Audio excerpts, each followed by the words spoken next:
So when I'm recording my shorts, something really interesting happens, and I don't think I've ever talked about it on this channel. See, I like to record shorts in batches of 20, and that means that I have to design a whole bunch of different sounds to go into the shorts. Usually I have a combination of sounds that I'm designing from scratch versus sounds that are already in the project. And what I like to do is vary the amount of each of those depending on what I need in a certain project. So for example, this project over here, which I talked about in the last video as well, where we made that little ARP thing. This is a project that is very much in its infancy and that needs a lot of different new ideas. And therefore, when I'm recording shorts in this project, I'll actually go and make more sounds from scratch than I'm actually explaining from the patch that is already there. And then once the project moves into a later, more finished stage, that is where I will start talking more about the sounds that are already there and all of the interesting techniques that I'm applying. But what that means at the end of a recording session is that I'm left with a whole bunch of different sounds that I've now designed for the track. And I leave those in a sketchbook. So here, if we go through it, we can see that we have a whole bunch of different sounds here. Some of them have MIDI clips, but these three here don't have any MIDI clips whatsoever. So most of the time I like to design a sound with a specific purpose in mind. That way I can actually explain how it fits into the track within the short. But sometimes you really don't know what a sound is going to do, and you're just having fun with some sound design, and capturing that is also interesting.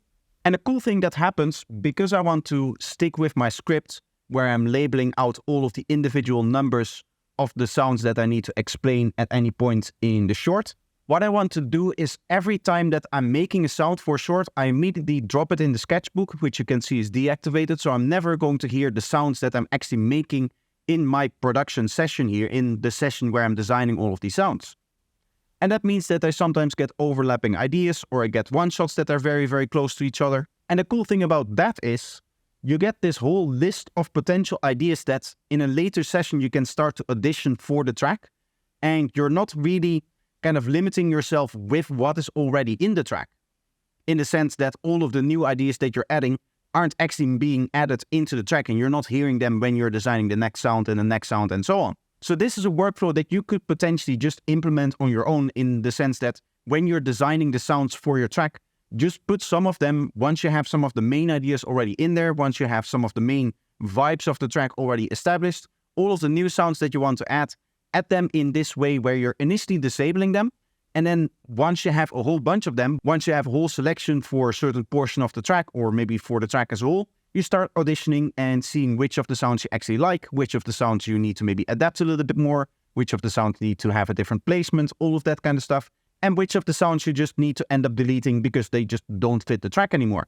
Now, you can probably tell at this point that this is going to be a little bit of a rambling video, so I'm just going to interrupt quickly here to say that you should probably subscribe to the channel if you enjoy what I do here. And while you're there, make sure that you like the video as well, because that does really help in the algorithm. The final thing that I actually want to say here is something a little bit different, and that is that with regards to my streams, the streams that I do on every Sunday, where I do the feedback streams for people, I'm going to adapt it a little bit, and I'm going to add a segment of weekly challenges. So if you're interested in weekly production challenges completely for free, with your work ending up in my stream, make sure that you check out the challenges when I'm live. I put some time zones on screen, but the best way to follow me is to just make sure that you have your notifications turned on. That way you'll be notified whenever I'm live. Now, the other thing that is a little bit particular with shorts is that I'd like to, when it comes to recording shorts, have as small of a recording as possible. Just with smaller file sizes and all of that kind of stuff, it is easier to deal with. It also means that I have to spend less time editing, and it usually also means that I get stuff more in one take, and therefore it becomes a little bit more fluent in the content. So generally speaking, when I'm trying to do sound design, when I'm working on shorts, I try to be very focused, and I try to be in this mindset of trying to do things fast.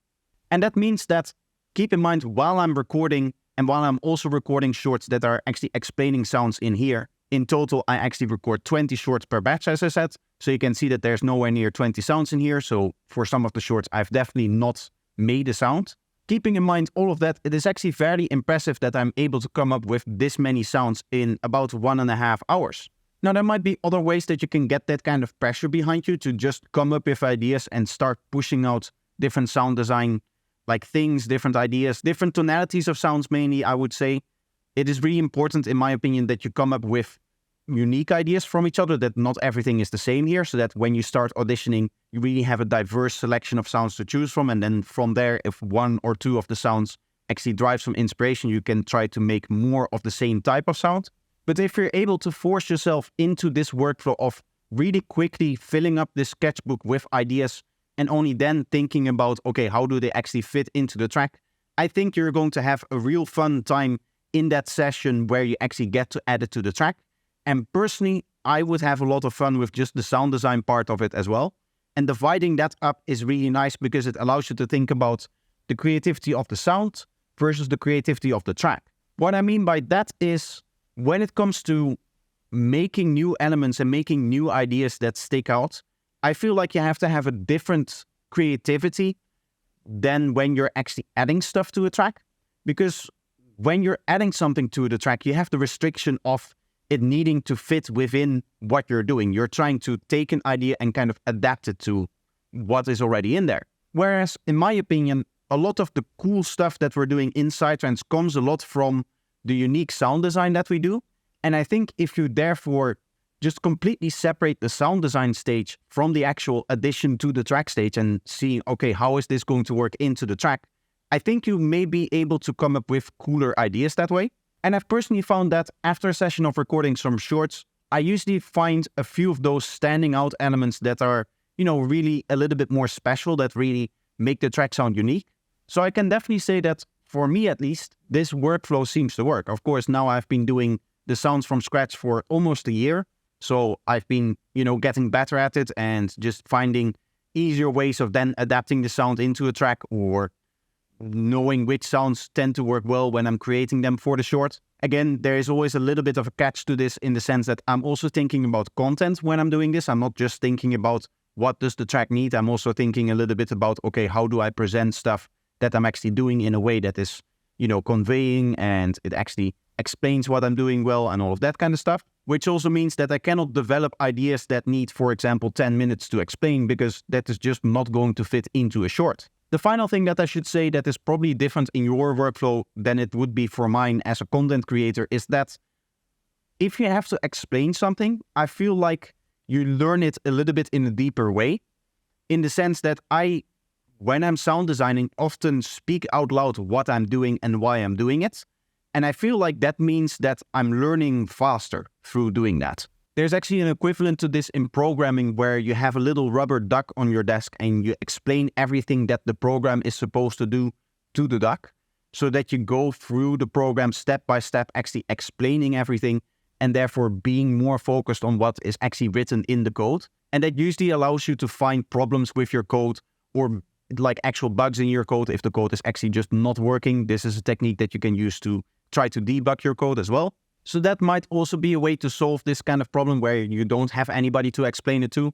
Of course, I have you guys. You guys are my rubber duck. But I can imagine that most people don't want to film themselves and put that kind of stuff on the internet. And in those cases, having a different method of allowing yourself to explain what you're doing to somebody else, like out loud, is a very good way of rationalizing all of the sound design that you're doing and actually learning a lot faster and a lot more. So if that is something that you're into, if you want to improve your sound design, then this is definitely a workflow for you to try out. But with that being said, we are at the end of the video now, so I hope that you enjoyed it and that you learned something. If you want to support what I do here, you can do that by leaving a like on the video, making sure that you're subscribed and maybe turning on bell notifications. You can also support the channel financially by becoming a Patreon, YouTube member or Twitch subscriber, for which you get many benefits like some of the presets I make in videos, early access in feedback streams, discount code for my products, and many more. So thank you if you do that, and I hope to see you in the next one. Bye bye.